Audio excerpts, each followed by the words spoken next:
name's Warwick and I started the business off back in 1983 in a garage in Ponsonby. I was seriously into my handcraft printing and publishing, but it didn't make much in the way of money, so I sort of started selling some books. It built up in the garage to the point where, okay, there's no more room in the garage in Ponsonby to do it. So then I moved up into a proper shop in the centre of Onehunga Mall. That was really cool. That was a fantastic shop, and we were there 35 years.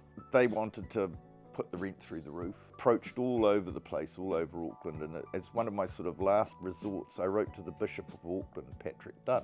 People keep telling me that I need a miracle, and you guys specialise in miracles, being the Catholic Church, so have you got one for me? Probably a week or two later, out of the blue, they got in touch. We've got this property in Auckland. Do you want to come have a look? Came inside, it was wrecked inside. I just couldn't believe it that we got such a cool place.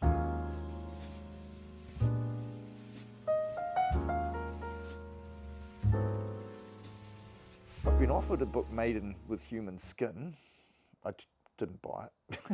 Through the 1980s, it sort of developed to the, it built up in the garage to the point where, okay, there's no more room in the garage in Ponsonby to do it. It was, just a place I was renting. So it took on a space in Onehunga, in a basement.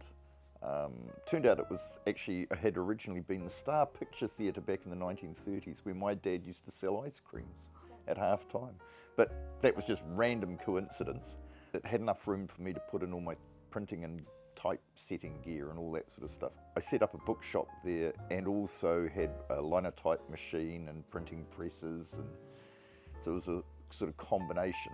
And that lasted about 5 or 6 years I was there, I guess. Then the bookshop just got bigger and bigger and sort of steadily took over and was actually really the survival of the business, whereas the printing and publishing side wasn't. And I've never done a business plan or read a book on how to run a business or any of that stuff.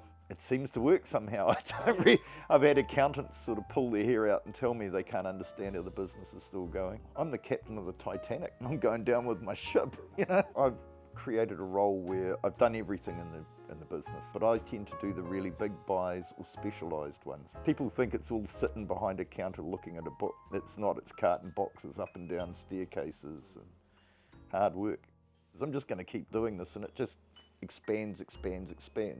I've got no plan whatsoever to retire. I couldn't afford to retire. I don't own anything except lots of books.